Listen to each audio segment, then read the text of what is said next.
Comenzamos un viaje hacia la imaginación, los sentidos,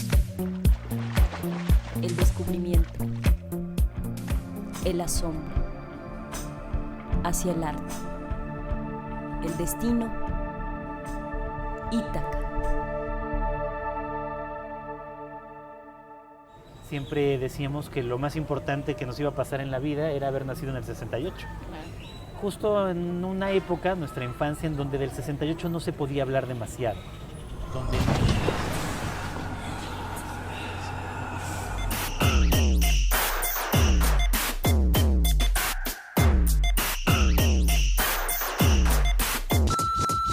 El origen de mi nombre de elefante, bueno, Sergio pues me puso mi mamá, pero elefante me lo puse yo.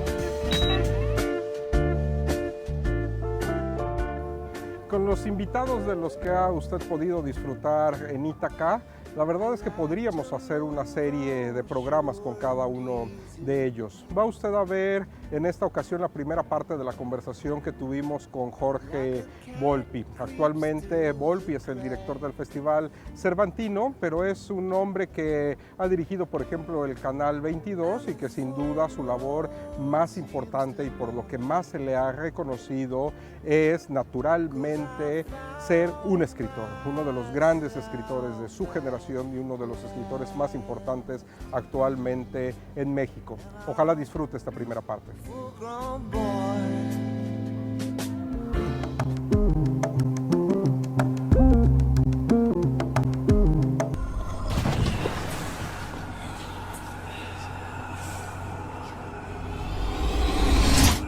Hola, me llamo Raimundo Vázquez, tengo 19 años.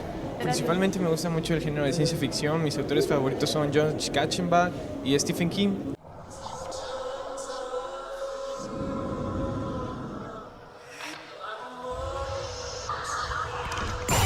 Pero me gusta más Stephen King porque es más reconocido mundialmente y muchas de sus obras se han publicado en el cine y se han hecho series. Y es lo que me motivó a seguirlo por la lectura, ya que en las obras demuestra más datos, sus historias tienen un trasfondo muy inusual y me gusta la forma de su narrativa de miedo.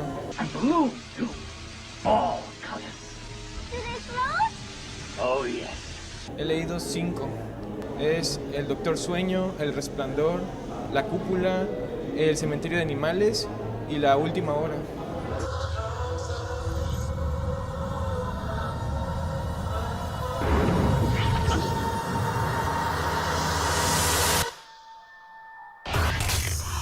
Bueno, ahorita estoy viendo la de Under the Dome y empecé a leer La Cúpula, su libro. Y pues hay muchas cosas que no tienen en común, pero me gustó más la historia de La Cúpula porque es como más tenebrosa, como más, no sé, malévola.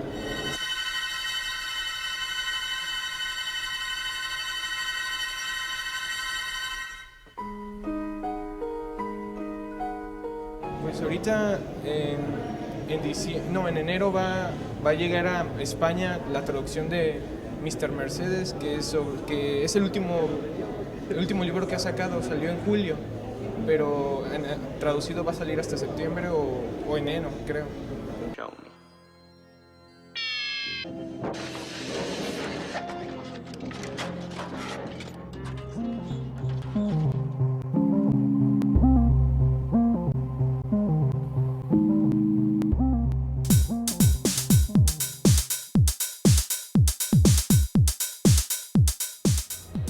Buenas noches, muchísimas gracias por acompañarnos a un programa más de Ítaca. En esta ocasión tenemos la compañía de Jorge Volpi, un gran escritor que usted seguramente conoce, tanto como narrador como ensayista, pero además también Jorge Volpi se ha destacado en otras funciones. Ha estado en el servicio exterior, dirigió el Canal 22 y actualmente está dirigiendo el Festival Internacional Cervantino. Jorge, Ítaca es un programa de literatura, de arte, en donde tenemos conversaciones y fíjate que nunca hemos preguntado una obviedad y me gustaría saber que nos dijeras, que le dijeras a nuestro auditorio para qué sirve la literatura, por qué hablamos tanto de la literatura. Bueno, primero que nada, muchas gracias por la invitación. Además, Ítaca, qué bonito título para un programa, mucha suerte. Gracias.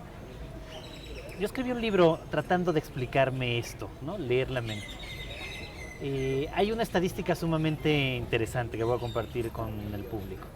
En una encuesta que se hizo en Estados Unidos hace un tiempo, se descubrió que mientras que los seres humanos, digamos en Occidente, le dedicamos en promedio 5 horas al día a ver ficciones o a presenciar ficciones, en cambio le dedicamos solo 5 minutos al sexo. Eso quiere decir que somos una especie muy extraña, una especie que, a diferencia de todas las otras, prefiere reproducirse en la ficción que en la realidad. ¿Eso qué quiere decir? Que la literatura, como parte de la ficción, como las otras ficciones que tenemos, el teatro, la ópera, la danza, el cine, la televisión, los videojuegos, es algo esencial para el ser humano. Necesitamos vernos en los otros y solo viéndonos en esos otros podemos tener otras vidas. Solo así podemos aprender de la enorme variedad de la experiencia humana.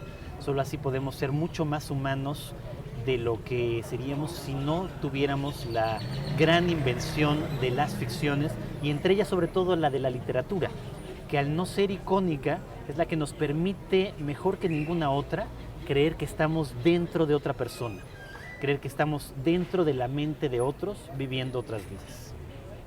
A propósito de leer la mente, quisiera también comentarles que Jorge Volpi, además de ser un gran lector de literatura y de historia, es también conocedor de muchísimas otras disciplinas. Eso lo podemos ver, por supuesto, en Leer la mente, pero en Busca de Klingsor, por ejemplo, hay un gran conocimiento de física y de matemáticas. En este libro que ya hablaremos, El Memorial del Engaño, de sistemas financieros. Todo esto, ¿cómo nutre tu literatura, Jorge? Bueno, esta es otra de las trampas de la ficción. Parece que sé de física cuántica y parece que sé de finanzas internacionales, porque hay que ser verosímil en la creación de los personajes que se dedican a estas disciplinas. Y en efecto, con el libro más reciente, ahora sí podría yo explicarles que es un derivado financiero, pero en cambio ya me costaría más trabajo volver a explicar temas físicos que estudié para la novela. Yo no soy físico ni soy un inversionista como para realmente tenerlo. Pero por supuesto, hago la investigación lo más profunda posible, porque creo que solo así uno puede creerle a un personaje que se dedica a las finanzas o a la física. Y por supuesto también creo que esa manera como la ficción puede utilizar otros lenguajes, lenguajes de la ciencia, de la política, de la historia, es siempre enriquecedor también para no solamente cerrar ese mundo ficcional que estamos creando, sino también para que eventualmente el lector pueda aprender de otras cosas. Jorge, ¿cuánto tiempo tarda un escritor para documentarse de tal forma para poder escribir una novela de este tipo? Pues varía en cada caso.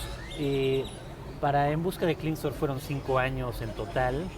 Para Memorial del Engaño yo diría que 3. Uno simplemente de ir pensando, leyendo mucho sobre finanzas, historia económica, mucha prensa económica también, y luego 2 años de escritura, pero 2 años de escritura muy intensos. Fueron 2 años que estuve fuera de México y realmente yo creo que en promedio escribía 7 horas diarias, de lunes a viernes, eso sí.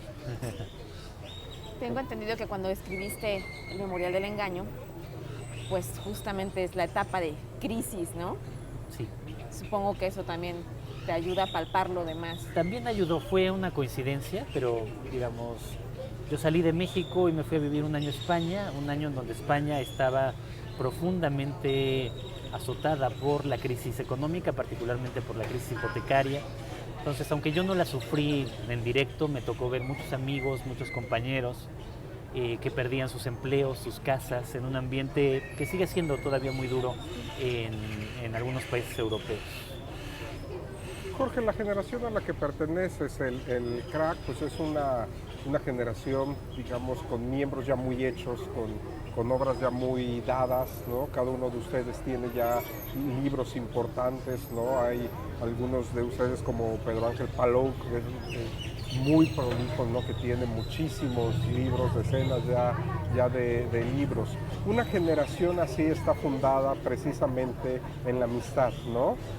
¿Qué hace que sobreviva la amistad en un grupo en donde sabemos que por la profesión cada uno de los miembros tiene una visión muy propia de la literatura, pero además también, pues plantémoslo así, tal cual, también un ego muy fuerte y grande, ¿no?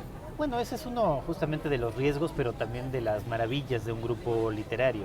Un grupo literario surge porque uno encuentra personas afines con las que uno comparte intereses, gustos. Desde luego también es un grupo en el que se lleva a cabo una competencia interna muy fuerte, en donde esto es un estímulo maravilloso, sobre todo en la juventud. Ver que un amigo tuyo está terminando una primera novela hace que tú quieras escribir también la tuya. Ver que un amigo tuyo está haciendo una novela cada vez más ambiciosa, un libro cada vez más ambicioso, te impulsa a hacerlo.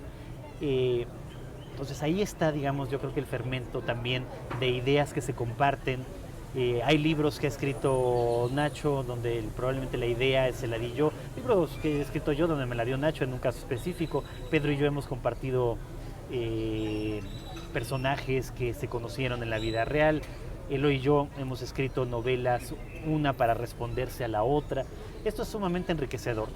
Ahora, tampoco hay que idealizarlo al máximo, es decir, a lo largo de los 20 años que llevamos de amistad, por supuesto que ha habido peleas, por supuesto que ha habido confrontaciones, que las sigue habiendo incluso al día de hoy.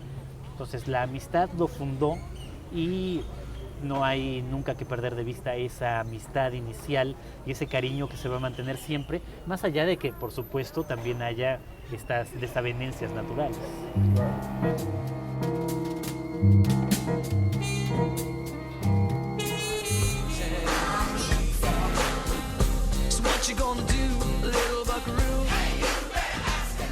Sergio Elefante es un artista plástico, un artista lleno de emociones. Nos platica en la siguiente cápsula qué es lo que lo anima a ser ilustrador y de dónde viene su nombre Elefante.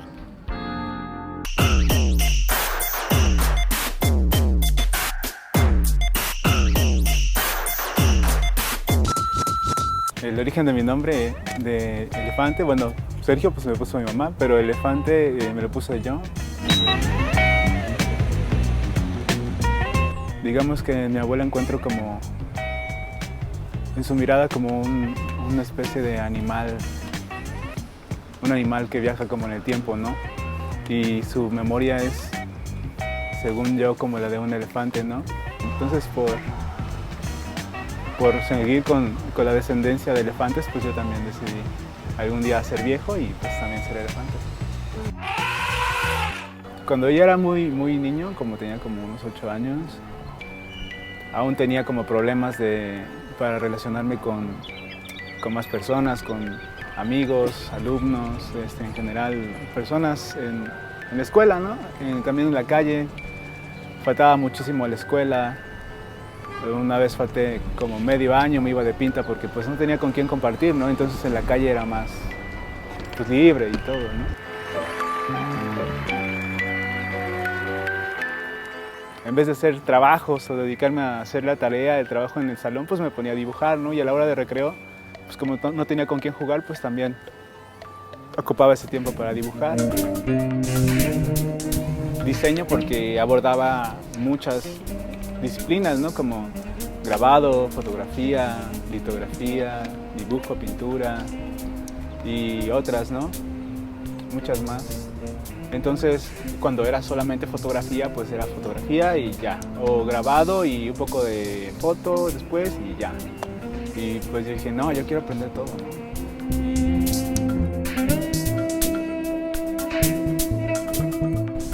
El dibujo es para mí como el ABC de todas estas, incluso del diseño, ¿no?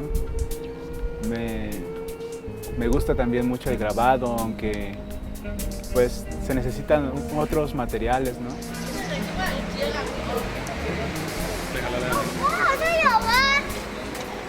Pues generalmente hago ilustración como por mi cuenta, pero interpretaciones de libros, ¿no? Como O sea, la primera que me gustó, ¿no?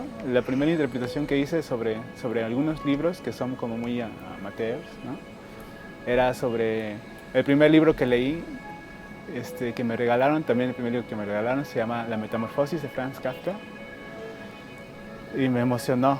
Entonces esa fue mi primera ilustración y pues también raramente, ¿no? Como mi primer trabajo de editorial. Mi trabajo de ilustración también tiene que ver como mucho con mi abuela. Yo no sabía específicamente como el tema de ilustración, así como fue tardío para mí el arte, encontrarme con el arte. Después de la carrera de artes plásticas, me fui topando como con ilustradores y esto que todavía no sabía como qué se refería a ese término, ¿no? De ilustrador.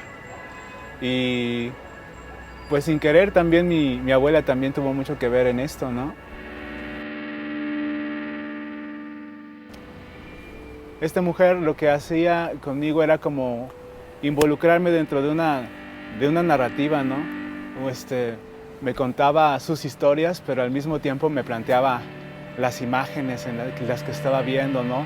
El color, la textura, el espacio en el que estaba. No hablaba de un mueble o una cocina quemándose en sí y me lo dejaba a mi imaginación, sino que me situaba en donde estaba ella y en donde estaba la estufa y en donde estaba la puerta y en donde estaba su tío y en donde estaban muchas otras cosas. Entonces, para mí eso era ilustración, ¿no? Imágenes, ¿no? Que al final de cuentas estaban en mi cabeza, pero ella las estructuraba, ella les daba esa dimensión. Yo creo que ese es el trabajo de ilustrador, ¿no? Sí, interpretar, en el caso del editorial, pues un texto, complementarlo, ¿no? A grado de que sea, pues eso, ¿no? Como un complemento que permita hacer un cierre entre la imagen y el texto.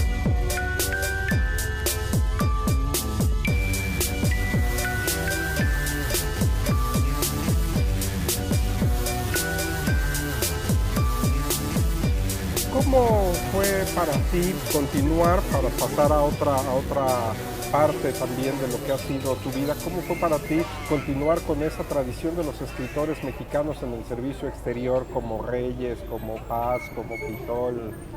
Pues me llevó la casualidad. Yo había terminado de escribir y publicado En busca de Klingsor y acababa de ganar la presidencia Vicente Fox. Jorge Castañeda me llamó para decirme que iba a empezar a hablarle a varios artistas jóvenes para hacer agregados culturales y quería que yo me fuera a Berlín porque le parecía que yo era un experto justamente en Alemania. Pues bueno, ahí le tuve que decir que es otra vez lo mismo que te dije a ti, Rodolfo, una más de las trampas de la ficción, porque yo apenas empezaba a estudiar alemán, había estado una vez en mi vida en Alemania. Y bueno, finalmente terminé yendo a Francia, el idioma que sí hablaba, un lugar que conocía bastante mejor. Y así fue, en una tradición mexicana que creo que Jorge Castañeda supo ver muy bien, que fue muy interesante en su momento de tener muchos artistas, y sobre todo muchos artistas jóvenes, difundiendo la cultura de México en el extranjero. Una cosa más que tiene que ver con el servicio exterior de nuestro país. Tienes un libro sobre el 68. Tenías un año cuando el 68, no te pudo haber impactado de una manera directa, pero sí histórica. Exacto, bueno, en realidad tenía unos meses cuando la masacre de Tlatelolco. Yo nací en julio del 68, la matanza fue el 2 de octubre, como todos sabemos. Pero precisamente por eso, recuerdo que Nacho Padilla y yo, que nacimos el mismo año, siempre decíamos que lo más importante que nos iba a pasar en la vida era haber nacido en el 68. Justo en una época, nuestra infancia, en donde del 68 no se podía hablar demasiado, donde no estaba todavía en ningún libro de texto, donde no había ni películas ni nada que hablase el 68, había una especie de mito todavía en esas últimas etapas, digamos, del priismo sobre esa época, se oscurecía. Entonces, por eso me interesó tanto tratar de entender qué había pasado y particularmente cuál había sido la relación de los intelectuales mexicanos con el movimiento estudiantil y con el gobierno durante el 68. Porque yo quisiera preguntarte un poquito acerca de las actividades, no precisamente de escritor como tal, ¿no? Sino estas otras actividades que en las que te has desempeñado, como ser director del Canal 22, por ejemplo, la manera de difundir, cómo es que tú como escritor aportas a la cultura a través de los medios de comunicación, o cuéntanos un poquito al respecto. Otra vez citando a Nacho Padilla, ahí teníamos siempre una discusión. Él siempre decía que su sueño era que los escritores pudieran dedicarse a la literatura de tiempo completo. Entonces, como que tuvieran, por supuesto, seguro social, vacaciones, seguro de desempleo, cuando tienen un bloqueo creativo.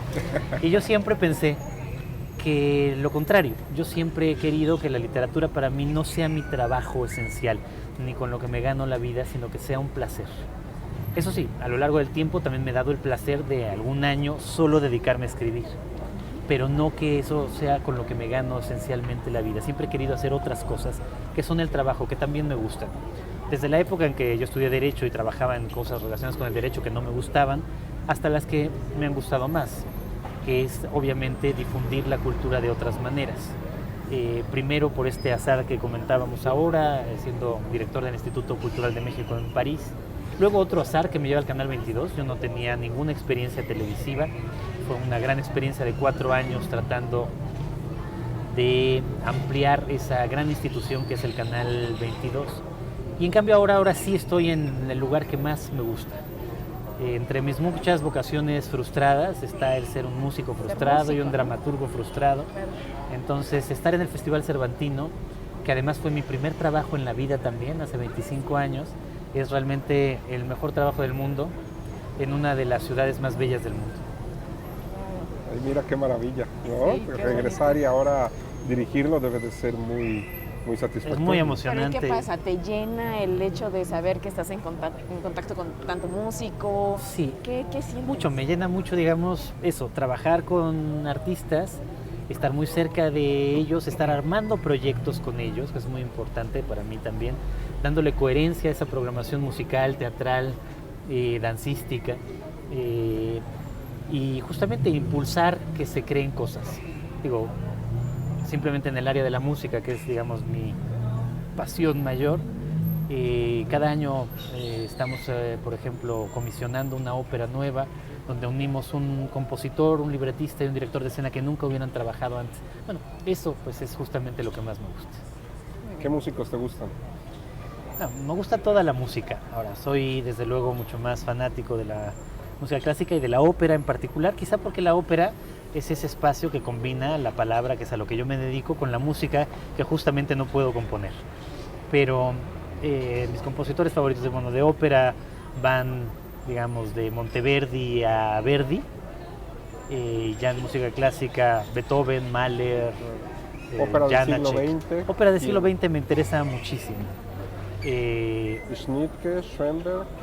Pues, digamos, Britten me parece muy interesante. Berg es desde luego quizás uno de los grandes colosos. Bueno, habría muchos ejemplos, digo, de esa primera etapa del siglo XX, muchísimos. Y recientemente también me interesa mucho, por ejemplo, las óperas de John Adams, que me siguen pareciendo muy interesantes, de Caïlla Saariaho. Bueno, pues cosas novedosísimas, Cosas además, ¿no? Vienen al Cervantino.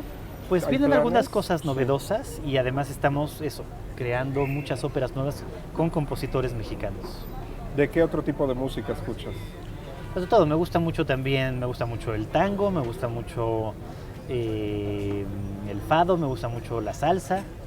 Ah, sí, entonces sí. Sí, Te Muy gusta de variado. todo. me gusta casi de todo. Casi, Casi ¿qué de no todo. te gusta? Eso no puedo decir porque como La siempre chinchaca, la habrá chinchaca. en el Cervantino cosas que no me gustan y prefiero no decir. Ah, Claro. ok, Pero ok. el chiste es que sea para todos los públicos. Exactamente, Muy bien. y además esa es la función del Exacto. funcionario, pues, ¿no? Exactamente. Precisamente, Claro. claro. Oye, Jorge, otra cosa que me ha llamado mucho la atención en tu caso es que has volteado a ver a Latinoamérica también. Pues sí, también me interesa mucho. Yo empecé a viajar a América Latina a raíz de la publicación de En Busca de Klingsor. Desde entonces no he dejado de hacerlo. Llevo 15 años viajando mucho por América Latina. Escribí un libro justo sobre América Latina para decir que América Latina no existe, lo cual es un poco paradójico. Pero sobre todo que la literatura latinoamericana ya no existe como unidad. Los escritores, a diferencia de la época de Pitolo, de Bolaño, ya no responden a las tradiciones constantes de lo latinoamericano, sino más bien a sus tradiciones nacionales o a esa cultura global que es cada vez más poderosa. A propósito de Latinoamérica, ¿qué fue Bogotá 39?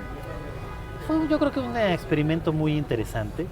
Se hizo un jurado en Colombia y se escogieron 39 escritores menores de 39 años que parecían pues algunos de los más representativos del continente.